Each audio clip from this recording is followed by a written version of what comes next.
నమస్కారం ఘంటారావానికి స్వాగతం. ముందుగా ప్రధానాంశాలు. పల్నాడు జిల్లాలో సీఈఓ మీనా, డీజీపీ గుప్తా పర్యటన. కౌంటింగ్ రోజు గందరగోళం లేకుండా చూడాలని ఆదేశం.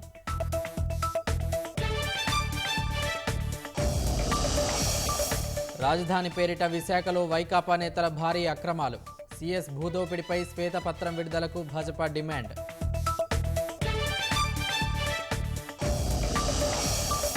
విజయవాడలో కలుషిత నీరు తాగి వారం రోజుల్లో 2 మృతి. అధికారులు పట్టించుకోవడం లేదని ప్రజలు ఆగ్రహం.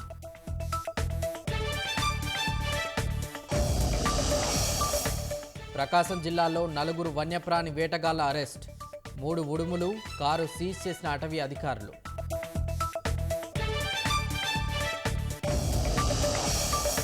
భారత్ నియంతృత్వ పాలనలో ఉందన్న ఢిల్లీ సీఎం కేజ్రీవాల్.